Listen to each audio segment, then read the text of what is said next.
dalam iman saya saat itu, wah saya ini sudah berdosa banget nih, sudah masuk ke gereja. Waduh, saya tahu bahwa oh my goodness ini kesalahan besar, tapi saya nggak ada masalah karena saya nggak takut kok. Dan ini mereka mau coba mengkristenkan saya nggak akan jadi Kristen. Gitu.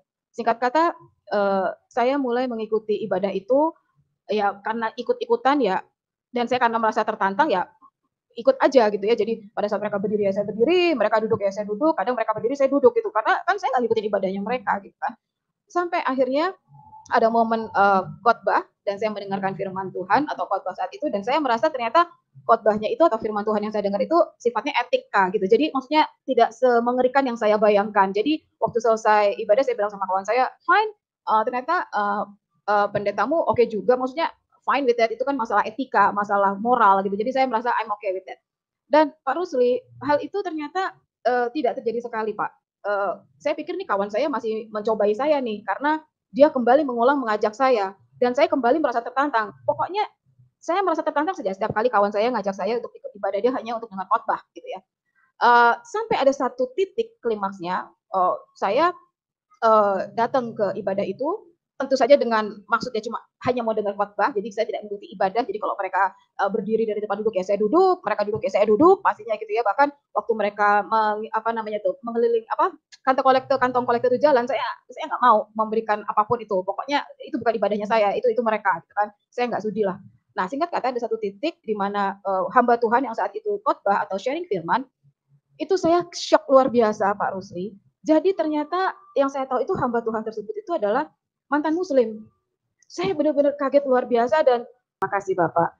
Suatu hal yang luar biasa dalam hidup saya Pak Rusli untuk bisa ada sebagaimana ada saat ini gitu ya Bapak dalam satu perjalanan yang bukan pendek, panjang dan tentu saja menjadi menarik karena perjalanan bersama Kristus itu seru Pak.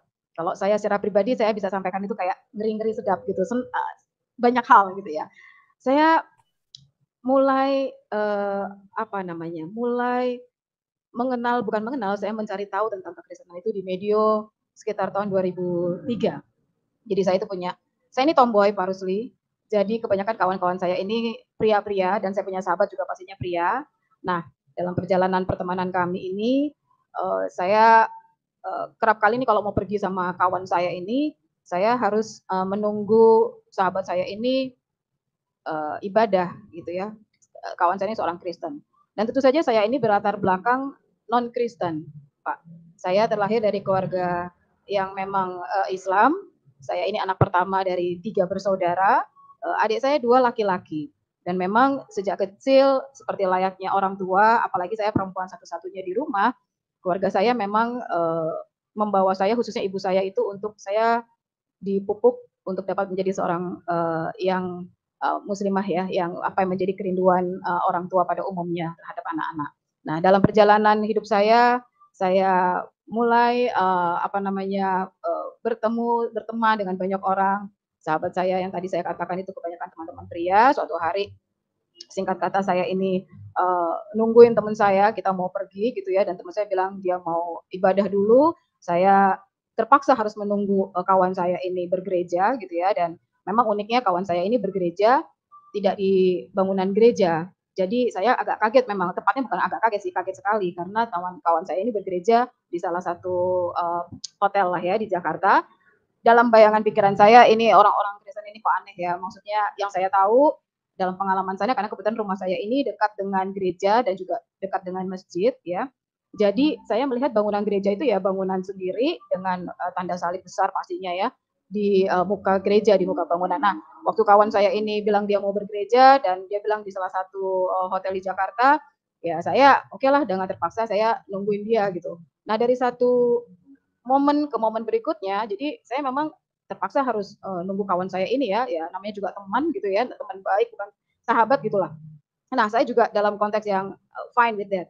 So, sampai satu titik ada satu momen di mana kawan saya ini mengajak saya untuk dia bilang gini, "It, kamu mau nggak? Coba deh kamu ikut ibadah saya karena ini yang khotbah itu oke deh, lucu lah dan maksudnya oke lah, kamu pasti suka," dia bilang kayak gitu. Maksudnya nggak saya apa ya, saya lebih ke saya ini karena saya tomboy, saya merasa tertantang Pak Rusli. saya merasa tertantang dan saya selalu berpikiran tentu saja sederhana pada saat itu, wah ini teman saya yang Kristen pasti mau mengkristenkan saya gitu kan, dan karena saya merasa tertantang, saya bilang, "Wah nggak mungkin kamu bisa mengkristenkan saya dan saya juga nggak mau," gitu ya. Jadi saya lebih merasa, "Oke, emangnya kamu pikir saya takut masuk ke tempat, ibadah kamu?" Gitu ya.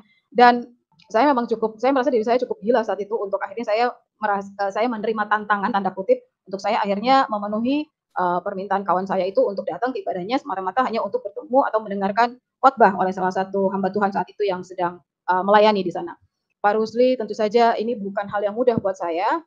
Saya waktu step in ke ruangan itu ya saya baca doa, saya sangat takut karena yang saya tahu saat itu dalam pengertian saya, dalam pemahaman saya, dalam iman saya saat itu, wah saya ini sudah berdosa banget nih, sudah masuk ke gereja. Waduh saya tahu bahwa, oh my goodness ini kesalahan besar, tapi saya nggak ada masalah karena saya nggak takut kok, dan ini mereka mau coba mengkristenkan saya nggak akan jadi Kristen gitu. Singkat kata, saya mulai mengikuti ibadah itu ya karena ikut-ikutan ya, dan saya karena merasa tertantang ya ikut aja gitu ya. Jadi pada saat mereka berdiri ya saya berdiri, mereka duduk ya saya duduk, kadang mereka berdiri saya duduk gitu. Karena kan saya nggak ngikutin ibadahnya mereka gitu kan. Sampai akhirnya ada momen khotbah dan saya mendengarkan firman Tuhan atau khotbah saat itu, dan saya merasa ternyata khotbahnya itu atau firman Tuhan yang saya dengar itu sifatnya etika gitu. Jadi maksudnya tidak semengerikan yang saya bayangkan. Jadi waktu selesai ibadah saya bilang sama kawan saya, "Fine, ternyata pendetamu oke juga." Maksudnya fine with that, itu kan masalah etika, masalah moral gitu. Jadi saya merasa I'm okay with that. Dan Pak Rusli, hal itu ternyata tidak terjadi sekali, Pak. Saya pikir nih kawan saya masih mencobai saya nih karena dia kembali mengulang mengajak saya dan saya kembali merasa tertantang. Pokoknya saya merasa tertantang saja setiap kali kawan saya ngajak saya untuk ikut ibadah dia hanya untuk dengar khotbah gitu ya. Sampai ada satu titik klimaksnya, saya datang ke ibadah itu tentu saja dengan maksudnya cuma hanya mau dengar khotbah, jadi saya tidak mengikuti ibadah. Jadi kalau mereka berdiri dari tempat duduk ya saya duduk, mereka duduk ya saya duduk, pastinya gitu ya. Bahkan waktu mereka apa namanya tuh mengeliling apa kantong kolektor itu jalan, saya nggak mau memberikan apapun itu. Pokoknya itu bukan ibadahnya saya, itu mereka, gitu kan. Saya nggak sudi lah. Nah, singkat kata ada satu titik di mana hamba Tuhan yang saat itu khotbah atau sharing firman itu saya shock luar biasa Pak Rusli. Jadi ternyata yang saya tahu itu hamba Tuhan tersebut itu adalah mantan muslim.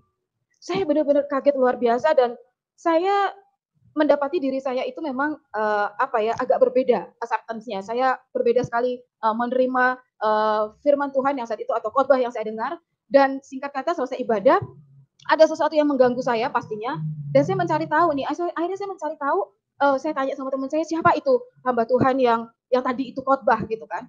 Dan mencari tahu sana sini, saya tahu akhirnya beliau itu adalah almarhum pendeta Junaidi Salat. Nah, proses tidak berhenti di situ, Pak. Karena memang ini ada satu hal yang shocking, ada sesuatu hal yang menyetrum saya dalam pengertian saya kaget sekali ternyata ada yang tadinya itu sama saya lalu beliau menjadi pendeta dan dia berkhotbah luar biasa saat itu yang membuat saya tercengang-cengang. Saya mulai ada sesuatu yang mengganggu pikiran saya dan hati saya meskipun itu kecil, Pak. Saya tahu, tapi itu apa ya terus ada dalam hati pikiran saya, dan ini menjadi menarik ya. Saya bukan dalam satu proses yang cepat, Pak Rusli, tetapi saya mulai mencari tahu apa itu kekristenan gitu ya. Tentu saja saya masih melakukan kegiatan apa namanya keagamaan saya yang dulu ya Pak, karena saya masih dengan iman saya gitu ya. Tetapi saya mulai mencari tahu kekristenan itu apa. Saya mulai tanya-tanya dengan teman saya yang kerap kali ngajak saya, tapi saya tidak pernah mendapatkan jawaban yang puas ya memuaskan saya. Saya beli buku juga Pak di toko buku untuk mencari tahu apa sih ini, apa sih kekristenan itu? Karena saya sangat bingung dan saya sangat sulit untuk menerima itu semua karena iman saya kan memang tidak seperti itu ya Pak ya. Nah, akhirnya dalam pencarian saya yang tidak sebentar, saya memberanikan diri juga untuk akhirnya cari tahu sana sini, ikut dalam satu komunitas yang ternyata saya baru tahu ternyata komunitas itu jemaatnya atau banyak dihadiri oleh mereka-mereka yang mantan muslim. Saya semakin shock, saya semakin kaget. Tapi gilanya saya itu Pak Rusli, saya tuh tidak mundur, saya justru semakin penasaran dan saya percaya, saya tahu ternyata itu Roh Kudus pasti yang menggerakkan saya, dan saya percaya ada bagian saya yang saat itu memang saya kerjakan, yaitu saya itu apa istilahnya ya, saya proaktif gitu. Jadi ada bagian saya untuk menangkap sesuatu dan saya mencari tahu gitu ya. Saya lupa istilahnya nih, tapi saya terus belajar mencari tahu dan akhirnya saya ketemu juga dengan namanya Bapak Romo Daniel Biantoro. Beliau adalah ketua Kristen Ortodok di Indonesia dan saya juga kembali mencari tahu belajar tentang kekristenan dari beliau. Jadi tidak saja dengan almarhum Bapak Pendeta Junaidi Salat, lalu saya belajar dari Romo Daniel Biantoro, dan itulah mulai momen-momen waktu-waktu tahun di mana saya itu goyang, Pak. Saya sudah lagi ada satu rasa yang tidak nyaman, lalu tidak nyaman untuk apa ya, melakukan liturgi kebiasaan iman saya saat itu. Lalu saya mulai uniknya itu saya mulai ada rasa ingin untuk berdoa seperti orang Kristen berdoa. Dalam nama Bapa, Putra, dan Roh Kudus. Jadi dalam kesendirian saya di kamar, saya mulai berdoa seperti orang Kristen, Pak Rusli, dan hal yang dahsyat yang saya rasakan itu adalah saya itu kok mendapatkan adanya namanya apa tuh ya, rasa damai, ada rasa peace, ada rasa yang damainya itu tuh aneh gitu loh, bukan tenang tapi more than that gitu loh. Jadi there is peace ini yang saya nih seorang seorang Ita ini kok saya tidak pernah merasakan rasa seperti itu. Dan itu bukan perjalanan yang singkat juga karena buat saya tidak mudah waktu saya harus berdoa dengan nama Tuhan Yesus. Jadi Tuhan Yesus Pak Rusi. Jadi kalau berdoa itu saya atas nama Bapa, Putra, dan Roh Kudus. Tapi kalau when it comes to dalam nama Tuhan Yesus, itu saya masih agak kaku ini mulutnya dan rasanya kok masih tidak nyaman. Tapi Pak Rusli, saya percaya sekali pada saat saya merespon. Nah ini kata ini. Saya merespon apa yang Tuhan boleh kasih di hati saya. Saya percaya itu pekerjaan Roh Kudus dan karena kasih karunia Tuhan, akhirnya singkat kata di tahun 2005 Desember, di akhir 25 Desember, saya menyerahkan diri saya dibaptis dan perjalanan hidup saya, my new life itu baru mulai, Pak Rusli.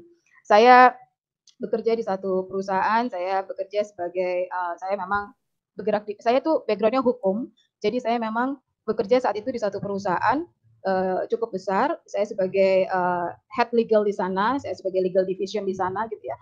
Dan itu juga bukan apa namanya Pak Rusli, bukan satu hal yang nyaman buat saya karena saya tahu bahwa mengikut Kristus itu rumusnya satu, pikul salib dan sangkal diri. Nah, my journey is just begun. Jadi baru mulai nih ternyata hidup saya. Saya tentu saja mendapatkan hal-hal yang menarik dari teman-teman yang satu iman dengan saya sebelumnya. Mereka yang tadinya ya standar lah Pak Rusli ya. Saya kok nggak terlalu nggak terlalu apa ya. Ini hal yang standar gitu. Mereka memusuhi, mereka nggak suka itu ya akhirnya standar. Lalu yang menariknya juga ada kawan-kawan yang Kristen itu juga mereka tidak terlalu nyaman juga, kok Ita sekarang jadi Kristen gitu ya. Saya sempat bingung loh, ini kenapa ini? Harusnya yang Kristen senang ya saya jadi Kristen. Tapi ternyata itu hal yang menarik ya di dalam komunitas atau di dalam kita menjalani kehidupan kekristenan itu. Tapi saya tahu bahwa saya itu nggak punya siapa-siapa kecuali Kristus yang saya imani, yang saya percaya gitu. Jadi saya nangis, saya apa ya curhat, ya tentu saja sama Tuhan saya itu, sama Tuhan Yesus. Dan bagaimana dengan orang tua? Ya tentu saja sama seperti mungkin para istilahnya kita-kita semua yang menerima kasih karunia Tuhan dan istilahnya sekarang itu murtadin kali ya. Pasti ada tantangan dari keluarga, apalagi saya ini anak pertama, perempuan satu-satunya. Tentu saja keluarga saya kecewa.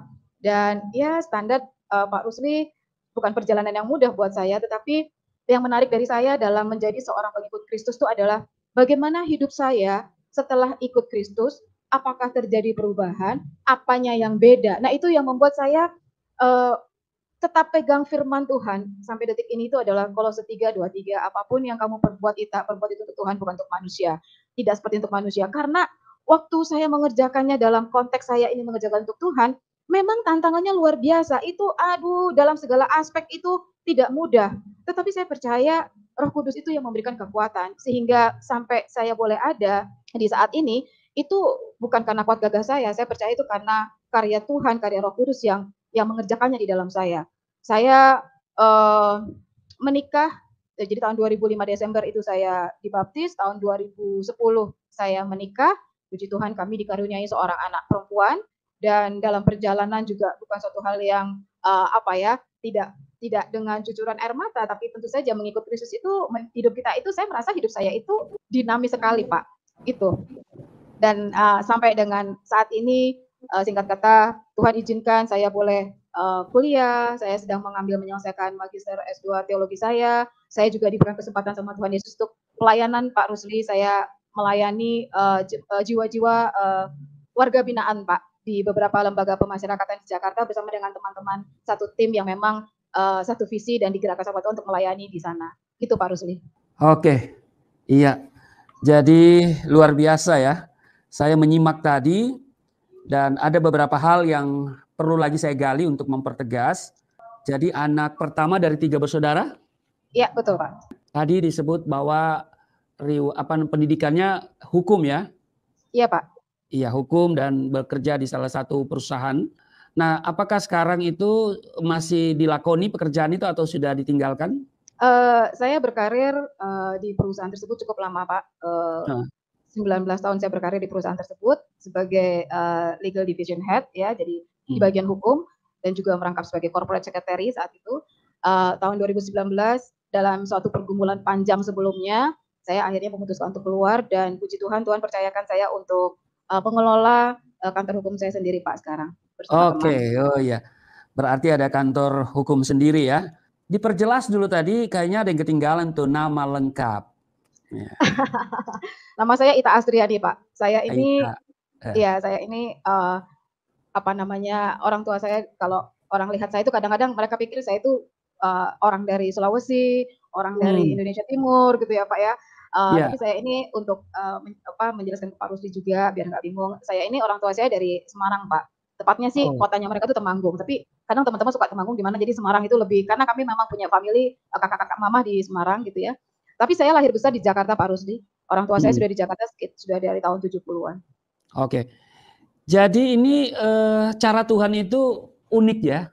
Untuk memanggil orang yang dia kehendaki menjadi pengikutnya. Sangat. Itu berawal di 2000 berapa? 13 2003, ya? Pak.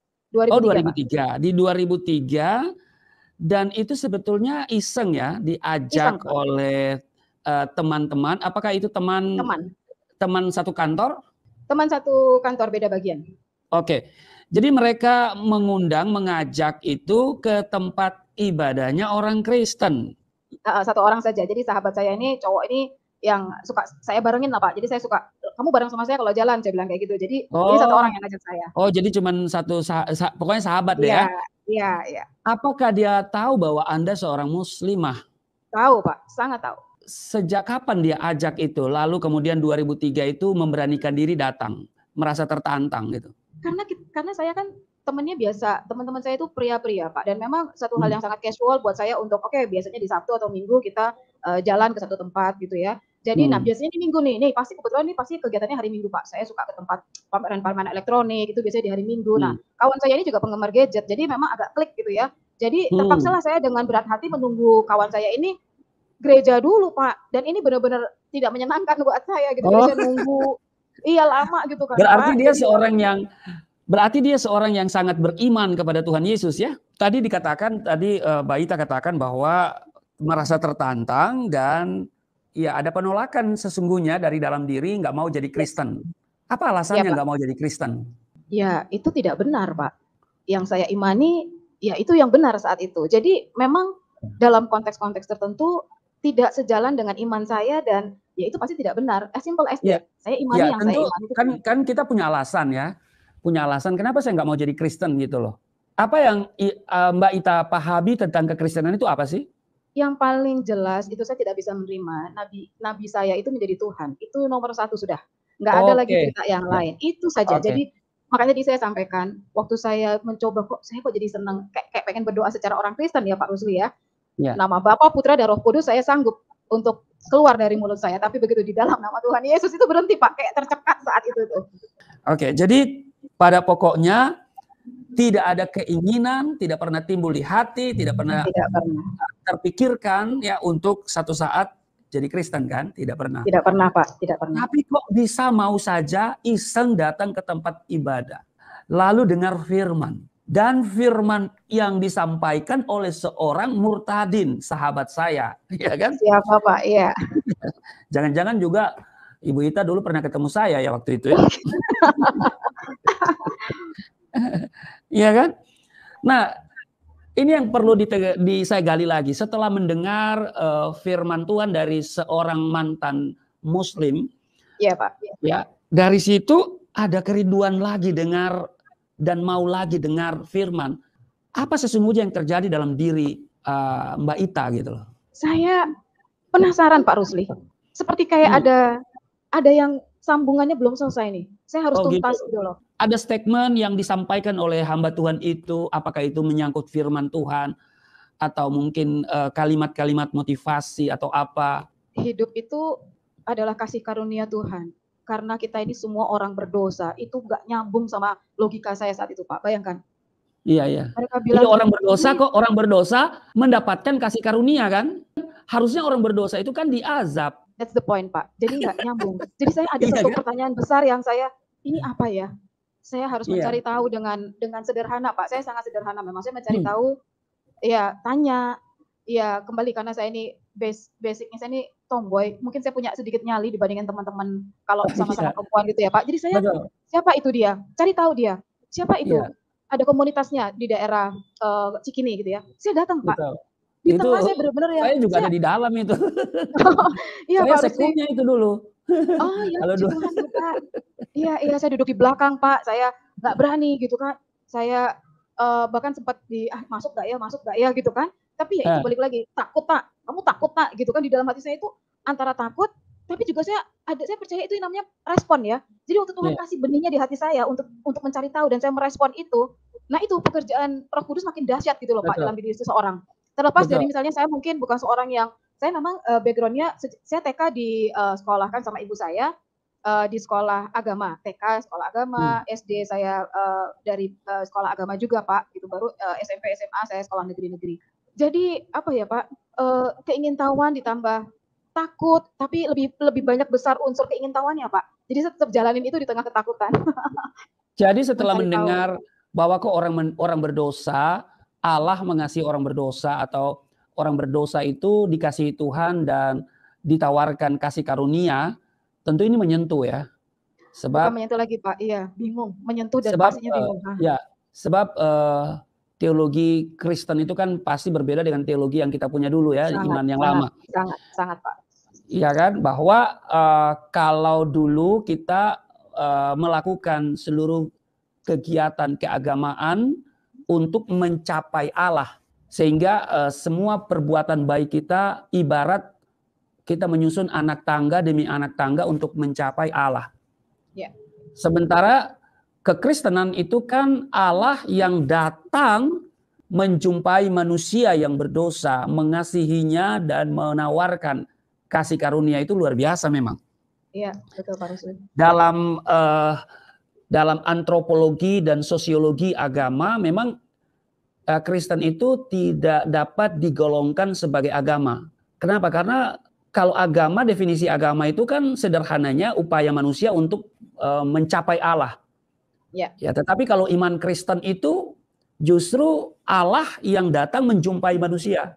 Iya, betul Pak. Sehingga saya selalu katakan bahwa iman Kristen itu bukan agama. Tapi iman Kristen itu adalah cara hidup, gaya hidup. Amin, setuju Pak. Sehingga tadi saya menggarisbawahi apa yang disampaikan oleh Mbak Ita bahwa ya kita harus berbeda setelah kita terima Yesus. Karena Tuhan Yesus katakan, aku telah menetapkan engkau untuk pergi menghasilkan buah. Jadi harus berbuah, harus berdampak. Amin. Jadi memang ya kita tidak pernah berpikir untuk menjadi Kristen. Itu kan ada ketakutan. Apa itu juga yang ada dalam pikiran dan hati Mbak Ita? Pasti ada Pak Rusli, itu standar. Jadi memang saya bukannya tidak mau mengekspos bagian itu, tapi saya mulai menjalaninya dengan memang itu bagian dari kehidupan kekristenan. That is Christianity is all about. You following Jesus, you exactly like him. Jadi ya memang hidupmu harus dengan salib dan pikul itu. Dan kamu tidak akan sanggup kalau sendiri. Nah ini yang menarik kan Pak. Sehingga yang berubah itu bukan karena kuat gagah kita loh Pak Rusli, tapi Tuhan yang mampukan kita berubah Pak. Dan berdampak itu tadi. Iya. Nah kemudian dari pertama mendengar firman Tuhan yang disampaikan oleh pendeta Murtadin, lalu kemudian berikutnya hadir lagi dalam sebuah pertemuan para Murtadin. Itu kayak apa gitu perasaannya itu? wah campur aduk nggak karuan Pak Rusli. Saya kaget, lebih dari satu shock ke shock yang berikutnya gitu ya, dari satu saya ya puji Tuhan diberikan kesempatan untuk belajar Pak Rusli. Iya. Dan saya memang mengambil kesempatan itu Pak. Apalagi kemudian ketemu dengan Romo Daniel Biantoro yang memang seorang murtadin juga tuh. Ya. Siap Bapak. Siap, yang Bapak. Begitu menguasai Alkitab ya. Iya betul Pak. Nah jadi kapan mulai baca Alkitab Mbak Ita? Baca Alkitabnya itu rajinnya itu ya setelah baptis saya tuh 2005 itu sudah mulai itu Pak. Sudah mulai untuk belajar mengerti, karena kalau mungkin sebelumnya firman Tuhan ya saya lihat tidak setanak setelah saya dibaptis ya Pak ya. Tapi setelah dibaptis ya mulai belajar, nggak ngerti Pak, saya sama sekali tidak mengerti, tapi saya terus belajar untuk baca saja tak, pokoknya belajar konsisten, belajar taat gitu loh Pak, itu kuncinya. Karena kalau nggak gitu, nggak merasakan yang namanya perubahan juga Pak Rusli. Karena firman Tuhan yang kita baca itu, meskipun itu juga dari Kejadian sampai Wahyu tidak berubah dia, maksudnya memang itu yang kita baca. Tetapi understanding kita tuh berubah Pak, berjalan dengan waktu. Karena saya percaya itu Roh Kudus itu dahsyat bekerja di setiap kita. Pada saat kita belajar untuk taat, minta Tuhan mengerti, bacaannya sama Pak, tapi understandingnya beda Pak Rusli. Oh iya pasti. Ya. Oh jadi membaca Alkitab, gencar membaca Alkitab sesudah dibaptis ya? Iya, semakin iya Pak. Tapi sebelum dibaptis juga pasti sudah baca Alkitab? Oh baca Pak, saya nggak mau beli Alkitab Pak, tentu saja. Jadi teman saya, sahabat saya itu kasih bekasnya dia gitu Pak. Nah saya sibuk mencari, saya mulai baca ini apa, seperti kayak awalnya itu saya pikir, aduh ini beda ya sama punya saya dulu gitu kan. Jadi ini urutannya dari Kejadian dan seterusnya sampai Wahyu. Tapi saya mencari tahu, oh ini soal ini siapa ya namanya Matius gitu loh Pak. Jadi saya ya bagaimana ya Pak Rusli ya namanya belajar, jadi mencari tahu satu potong lebih potong, nanti saya tanya lagi gitu loh Pak Rusli, pencarian. Jadi waktu pertama kali diberikan Alkitab oleh teman Anda itu, perasaannya gimana? Antara aneh, senang, tapi juga oke saya mau ngapain ini Alkitabnya gitu kan Pak. Ya balik lagi kayak tadi itu, saya kok jadi penasaran ya sama Injilnya orang Kristen gitu kan. Ya, saya buka Pak, saya baca dari awal. Oh cara bacanya gini tuh dari depan gitu kan Pak. Beda dengan punya saya. Jadi dari awal, mereka berurutan per chapter dengan judul-judulnya. Saya mulai, oke, seperti itu Pak Rusli. Ya, jadi ada perasaan senang juga ya? Senang, ya pasti ada. Seru aja Pak Rusli, seru. Iya. Kalau saya antara senang dan tidak senang. Karena? Iya. Karena memang senang dapat Alkitab, karena memang kami dianjurkan kan untuk percaya sesuai dengan rukun iman yang ketiga. Tapi kan tidak pernah dianjurkan untuk membaca. Maka itu mereka yang di luar sana yang suka menggugat Alkitab, tolong baca Alkitab dari Kejadian sampai Wahyu. Kalau Anda baca Kejadian sampai Wahyu, pasti saya jamin Anda nggak bakalan keluar dari Alkitab. Ya kan? Karena kami dulu kan hanya percaya, tidak sempurna iman seorang Muslim kalau dia tidak percaya kepada kitab yang pernah diturunkan oleh Allah, Taurat, Zabur, dan Injil. Tidak pernah menganjurkan untuk membaca, percaya iya. Karena ya dikatakan bahwa Al-Quran itu adalah penyempurna dari kitab-kitab yang pernah diturunkan oleh Allah. Nah, tetapi kan kita tidak tahu mana yang disempurnakan. Makanya teman-teman, sahabat-sahabat yang di luar sana, ya, yang tidak pernah baca Alkitab, tetapi dianjurkan untuk beriman, coba baca deh. Supaya kalian tahu itu, Alkitab itu seperti apa. Ya kan, Injil itu seperti apa. Adakah ayat yang menjadi penasaran ketika dibaca oleh Ibu Ita? Adalah Pak, pasti. Akulah jalan, kebenaran, dan hidup.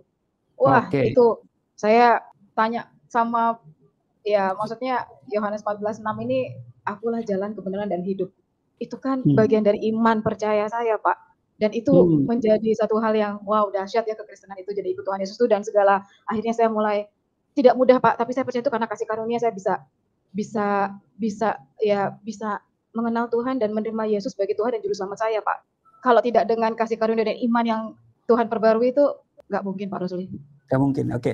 Waktu akhirnya datang pada saat baptis ya, bisa tahu siapa yang baptis? Pendeta Murtadin kah?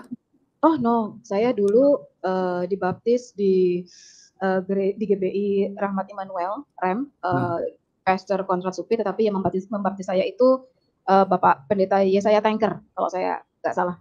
Yesaya Tengker, Bapak Yesaya Tengker. Nah sekarang pelayanan berarti sudah bertambah nih ya? Puji Tuhan, saya tahu saya ini tidak ada apa-apanya Pak Rusli. Saya percaya kalau bukan karena Tuhan, itu nggak mungkin saya seperti ada saat ini, seperti bisa diskusi sama Pak Rusli, itu mustahil Pak.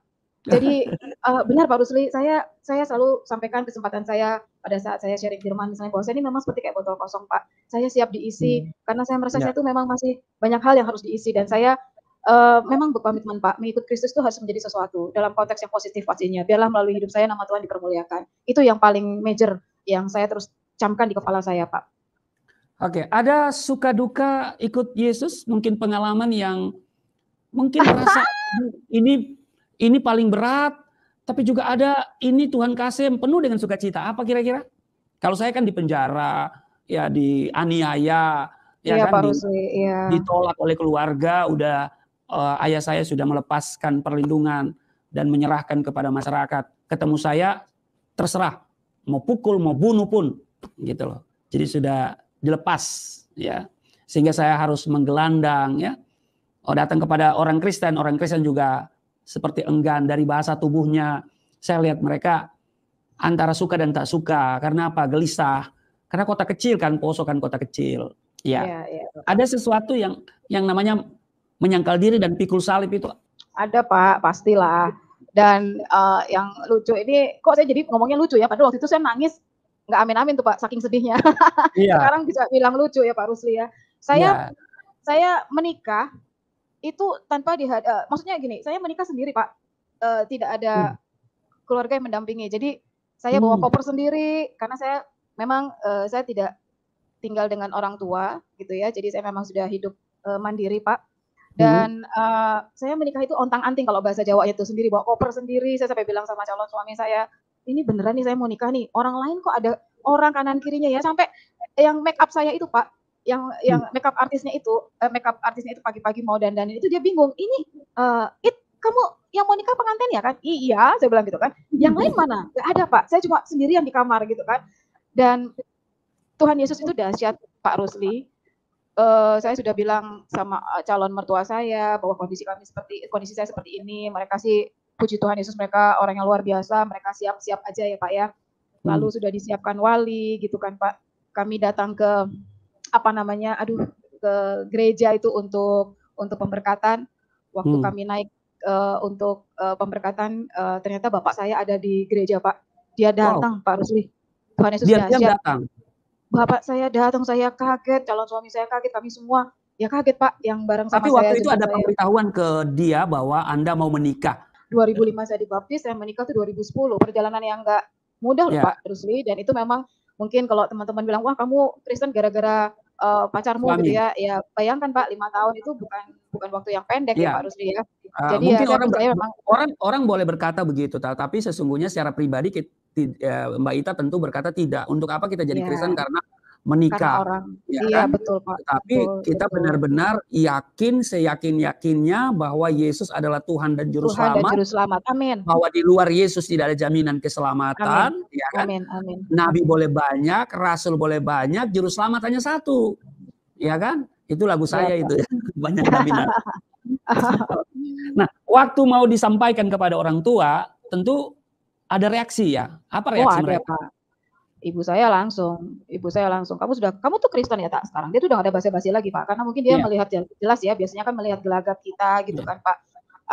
Dan Tuhan Yesus tuh dahsyat banget Pak. Saya percaya itu karena Tuhan sih, bukannya saya saya berani loh Pak di depan ibu saya waktu itu. Saya bilang, kamu Kristen ya tak? Saya udah gak aling-aling lagi Pak Rusli. Ya, ada keberanian ya, ada keberanian. Ya saya alamin juga. Iya Pak, teorinya kan harusnya deg-degan, takut. Saya kok kayak langsung entah dari mana itu, iya mah saya Kristen gitu kan. Wah ibu saya langsung, kamu begini ya, standar lah Pak Rusli, nggak usah cerita lagi saya, maksudnya ya standar lah Pak gitu ya. Iya, pasti penolakan itu pasti ada ya. Iya Bapak. Ya, aniaya juga ada, walaupun mungkin aniaya dengan kata-kata ya kan. Fisik ada juga. Puji Tuhan tidak Pak. Puji Tuhan tidak. Sekarang waktu ayah itu datang ke pemberkatan dia. Di pemberkatan, iya kami kaget sekali Pak. Jadi kami sudah mempersiapkan saksi ya. Dan bapak saya datang tiba-tiba, saya memang sama calon suami saya saat itu, tetap kita harus punya etika dan justru kita harus menunjukkan, kasih Kristus itu Pak, boleh terimpartasi dalam keluarga saya. Jadi saya tetap memberikan undangan, tetap mengupdate keluarga saya tentang Hmm. acara pemberkatan itu, dan pada waktunya ternyata puji Tuhan Yesus, ayah saya hadir Pak, tiba-tiba. Nah beliau itu lucu Pak Rusli, karena beliau Hmm. itu kan tentu saja dia tahu bahwa dia bukan Kristen, terus, dia bawa sahabatnya Pak, dia bawa papa Hmm. saya itu bawa sahabatnya, kebetulan Kristen, sahabat beliau. Nah, sahabat beliau itulah yang tanda tangan sebagai orang tua wali lah buat saya, Pak. Jadi ada papa Oke. saya, tapi yang tanda tangan tuh kawannya gitu. Tapi Oh, oke. yang penting papa ada di Ya, situ. berarti ada restu juga. Jadi dia datang bawa sahabatnya sebagai Bawa saksi. sahabatnya dan Tuhan juga dahsyat banget. Tuhan tuh dahsyat. Jadi kakaknya mama saya pun datang Pak tiba-tiba. Kakaknya Hmm. mama saya ini suami istri yang dituakan lah di keluarga ibu saya. Jadi Tuhan itu ajaib Pak. Saya percaya terus pada saat kita percaya sama Tuhan Roma 10:11 kita tidak akan dipermalukan Pak Rusli. Betul. Nah itu yang Luar aduh biasa. dahsyat Pak. Memang kita mentalnya kita ini memang Tuhan bentuk ya Pak Rusli. Jadi Iya. mentalnya kita orang-orang Kristen ini pengikut Kristus itu memang harus dibentuk untuk tidak lembek Pak. Di setiap Hmm. tangisan kita itu pasti ada mukjizat. Tapi nangis dulu ya Pak baru mukjizat. Gitu. Betul. Ada Iya. kemenangan itu harus perang dulu Pak Rusli. Jadi Oh iya, itu betul. itu saya Iya. jalankan Pak. Jadi memang jadi hidup saya kayak tadi saya bilang, ngeri-ngeri sedap dinamis gitu loh Pak. Iya, Seru lah. pasti. Hidup itu pasti dinamis toh. Iya Pak. Nah, sekarang bagaimana hubungan dengan keluarga? Puji Tuhan Yesus, Tuhan itu dahsyat sekali. Ya. Anak kami ini cucu kesayangan Pak, maksudnya kebetulan masih jadi cucu satu-satunya gitu ya, saat ini Hmm. masih cucu satu-satunya, jadi dari keluarga saya, aduh ini kesayangan oma, opa, dan Hmm. Tuhan juga dahsyat bekerja Pak. Jadi pada sekitar tahun medio 2018 apa 2017 itu, orang tua saya umroh Hmm. dan Tuhan izinkan, ya itulah pekerjaan Tuhan saya pastinya Pak. Tuhan izinkan untuk saya, suami saya dan anak saya kami bertiga berdoa untuk ibu saya mau umroh Pak. Hmm. Saya berdoa langsung, dengan beliau yang saya rasa tuh itu pekerjaan Roh Kudus tuh Tuhan yang bekerja dahsyat Pak. Jadi ibu saya mau pergi umroh, kami datang ke rumah beliau gitu kan seperti ya karena beliau mau pergi umroh gitu ya kami datang. Lalu pas kami mau pulang malam-malam, kita sudah siapin barang-barang bolak-balik ke mobil gitu. Tiba-tiba di hati saya di hati saya kayak Kak, kayaknya kamu harus berdoa bukan kayaknya sih, Tak, kamu doa dulu buat ibu kamu gitu kan. Terus Hmm. saya bilang di hati saya lagi, iya nanti saya pasti doakan mama, cuma kita doakan di rumah lah, jadi nggak di sini gitu lah, pasti saya doakan. Terus di hati saya bilang sekarang doakan langsung, Hmm. saya masih nggak mau Pak Rusli, saya bilang enggak, nanti di rumah saya pasti doakan, saya bilang kayak gitu, saya percaya itu Tuhan pasti yang ngomong di hati saya. Dan ada satu hal yang menarik Pak, Roh Kudus ngomong gini, maksudnya gini, waktu itu saya sudah aktif pelayanan di lembaga pemasyarakatan ya Pak untuk jiwa-jiwa warga binaan. Lalu di hati saya ngomong gini, Ita, kalau kamu nggak mau kasarnya gini, kalau kamu nggak mau mendoakan ibumu malam ini, berarti waktu kamu pelayanan yang kemarin-kemarin tuh, gitu, itu bukan maunya saya, maunya kamu itu berarti kalau pelayanan. Karena waktu saya perintahkan kamu doakan ibu kamu, kok kamu kayak nggak mau gitu loh, maksudnya masih nego gitu lah ya Pak ya. Iya. Di situ tuh di Kadang-kadang pinggir jalan. kadang-kadang kita ada suara doakan tapi kita nggak pede ya. Nah itu Pak, mending pede Pak Rusli. Nggak mau terima Pak, kalau nggak pede Oh, masih mau terima ya, cuma nggak confident. Tapi ini padahal memang itu nggak mau gitu. kesempatan di tengah-tengah yang Ada, bukan Kristen, lalu kita betul, diminta doa, itu betul sebenarnya Kak. kesempatan. Nah itu dia, akhirnya Pak, saya berdiri di apa tuh di pinggir jalan gitu, ya Tuhan Yesus, Tuhan tolong saya, kasih saya kekuatan, keberanian Tuhan. Kalau emang ini maunya Tuhan, karena saya ditampar sama Tuhan tuh seperti itu, maksudnya di hati, berarti pelayanan-pelayanan kamu kemarin itu maunya kamu tak, bukan maunya saya, gitu kan, saya ngeri banget Pak. Lalu akhirnya saya memberanikan diri, ibu saya lagi jalan, saya bilang, Ma, saya mau pulang. Terus ibu saya bilang, oke, pulang, dia bilang gitu kan. Cuma saya mau berdoa dulu buat mama, saya bilang kayak gitu. Wah ibu saya kaget Pak, kamu berdoa buat saya? Iya, aku juga ya kaget juga gitu ya Pak Rusli ya, maksudnya cukup berani menyampaikan itu, terserahlah terjadilah. Dahsyatnya Pak Rusli, Tuhan Yesus itu dahsyat. Waktu ibu saya bilang, kamu mau doa, terus dia masuk ke dalam rumah dari garasi gitu ya, saya mengikuti beliau dari belakang, tiba-tiba Pak Rusli, Tuhan Yesus dahsyat. Ibu saya itu tiba-tiba duduk bersimpuh Pak, duduk bersimpuh, di tengah ada bapak saya, ada adik-adik saya, masih ada orang juga di situ. Lalu ibu saya itu benar-benar duduk bersimpuh dan dia siap untuk didoakan Pak Rusli. Saya langsung ambil kesempatan itu dengan, saya bilang sama suami saya, kita berdoa Ki. Saya bilang sama suami saya Frankie, dan anak saya waktu itu masih usia mungkin sekitar 5 tahun Pak. Sekitar 5 tahun, saya bilang, adik come on, let's pray to Oma, saya bilang gitu kan. Berdoa untuk Oma gitu. Akhirnya kami bertiga Tuhan Yesus izinkan untuk kami berdoakan ibu saya diam saja Pak, kami doakan. Saya bilang, Ma, saya berdoa secara iman kekristenan saya iman saya Kristen Mas, jadi saya berdoa secara Kristen. Terus ibu saya, iya aja Pak Rusli, aduh Tuhan Yesus dahsyat, itu pasti pekerjaan Tuhan itu. Dan bapak saya ada di belakang saya Pak, waktu kami berdoa, bapak saya tuh, antara saya tuh sadar nggak sadar di kuping saya ini kayak, amin, amin gitu loh Pak Rusli. Jadi Tuhan itu dahsyat Pak. Itu pengalaman yang aduh luar biasa. Luar Saya biasa percaya ya. itu kuasa Tuhan, iya. Ya. Oke, hari ini adakah di antara keluarga yang lain ikut Tuhan? Belum, Pak. Belum ya. Tapi pasti suatu hari nanti. Ya, bahwa satu orang bertobat seisi keluarga diselamatkan. Ya, tentu kita Diselamatkan. terus berdoa ya. Kalau Iya. ibu saya 19 tahun saya doain, baru kemudian mau menerima Yesus sebagai Tuhan dan Juru Selamat. Siap Bapak, siap Bapak. Oke, yang penting hari ini ya kita harus terus memiliki kepekaan ya Amin. dengan Tuhan. Amin, Kepekaan amin. itu penting ya, kepekaan Amin, itu juga kepekaan itu akan tercipta kalau ada keintiman, ya kan? Yes, betul Bapak. Sehingga Tuhan mau kita ke sini, Tuhan mau ke sana, ya kita mengikuti apa maunya Tuhan. Bahwa setelah kita terima Yesus, tentu kita harus yang paling penting hidup berpadanan dengan Injil. Iya, Ya, betul itu Pak Rusli. penting ya. Betul Pak. Karena kita ini adalah surat Kristus yang terbuka. Amin, amin, amin. Betul Pak. Jadi seperti Barnabas, kalau kita baca di Kisah Rasul pasal 11, ya di ayat 24, di sana dikatakan bahwa dia seorang yang terkenal baik, penuh Roh Kudus dan iman. Dan akhirnya dia berdampak ya. Dia bukan sebagai dikatakan bukan sebagai seorang pendeta atau seorang gembala, ya dikenal dia seorang yang baik, penuh Roh Kudus dan punya iman. Kalimat selanjutnya sejumlah orang dibawa kepada Tuhan. Jadi dia tidak berbicara, dia hanya mengaplikasikan hidupnya sesuai dengan ajaran para rasul. Ya, dia baik, penuh Roh Kudus, punya iman. Baik belum tentu benar, ya kan? Karena laki-laki yang baik pasti poligami. Begitu juga perempuan yang baik, ya tentu idaman lelaki. Nah karena itu Barnabas bukan hanya seorang yang baik, tapi dia penuh Roh Kudus. Roh Kudus adalah roh kebenaran. Berarti kebaikan yang dia aplikasikan itu adalah kebaikan dalam koridor kebenaran. Dan dia punya iman, dia beriman bukan beragama. Sebab beragama dan beriman itu dua hal yang berbeda. Dia beriman, karena dia beriman fokusnya sama Tuhan. Sehingga sebagaimana Tuhan memandang orang dengan penuh kasih, dia pun juga melihat orang dengan penuh kasih. Seorang yang beriman, dia mengasihi, bukan menghakimi. Ya, betul Pak. Sehingga kalimat selanjutnya di Kisah Rasul 11:24 itu sejumlah orang, berarti banyak dibawa kepada Tuhan. Jadi kita harus belajar dari seorang Barnabas. Makanya Rasul Paulus katakan, perhatikanlah dengan saksama bagaimana kamu hidup. Efesus 5 ayatnya yang ke-15 itu ya. Iya. Perhatikan dengan saksama bagaimana kamu hidup. Mari kita perhatikan hidup kita, karena hidup kita ini adalah hidup yang sudah ditebus oleh Kristus. Dan hidup kita harus berdampak, harus berbuah, ya, dan buahnya itu dinikmati oleh banyak orang.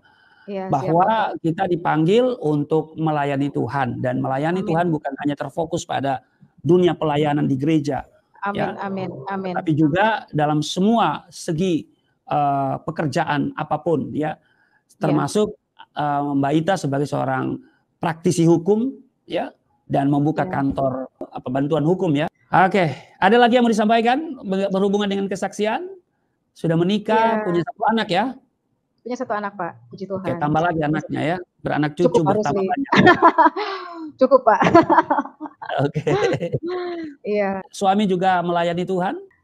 Suami saya, kami sama-sama pelayanan untuk warga binaan gitu Pak. Jadi bareng sama saya. Kalau sudah tidak ada lagi, mungkin ada closing statement, silakan. Menjadi pengikut Kristus itu yang pertama adalah cara berpikir kita tuh harus berubah, karena hidupku bukan aku lagi tapi Kristus dalam aku. Nah itu yang kita semua harus camkan sehingga kita ini benar-benar sungguh-sungguh menjadi suratan terbuka tentang Kristus. Itu sih Pak. Hidup kita ini harus menjadi terang, menjadi garam ya. Dan seperti dia katakan, adapun ini bukannya aku lagi, tetapi Kristus yang hidup di dalam kita. Ya kan? Iya. Karena itu Bapak Ibu, saudara-saudara semuanya, ya mari kita bersama-sama ya melayani Tuhan dan dukung pelayanan kami. Ya, jadi mari kita bersama-sama kita topang, doakan kami, doakan saya, doakan Ibu Ita, karena menjadi Kristen itu tidak mudah, ya. Ya, betul. Menyangkal diri pikul salib, ya. Apalagi kita ini murtadin, dan tentu iblis, setan-setan, jin-jin itu tidak suka. Karena setan-setan selalu membawa kita jauh dari Tuhan, karena Alkitab katakan dia datang mencuri, membunuh, dan membinasakan. Itu pekerjaan iblis. Tetapi Yesus datang supaya kita hidup dan mempunyainya dalam segala kelimpahan. Juga doakan kami, itu yang paling penting. Oke, terima kasih Bu Ita. Ya, sama-sama Pak Rusli. Amin Bapak juga. Semangat di sini, ya. Iya. Semangat ya. Yang Tuhan taruh di saya itu di Roma pasal 12 ayat 11. Janganlah kerajinanmu kendor. Ya. Amin, amin. Tetapi biarlah rohmu menyala-nyala dan melayanilah Tuhan. Amin, ya. Amin Bapak. Siap, biarlah kita akan terus melayani Tuhan karena hidup ini adalah sebuah kesempatan. Kita tidak tahu apa yang akan terjadi hari esok. Betul, ya kan? Bapak. Tapi kalau kita masih ada hari ini, itu semua karena anugerah. Amin, kita yang amin. sudah diselamatkan bukan karena kita dipandang baik, hebat, bukan karena kita banyak berbuat baik, tetapi semata-mata anugerah.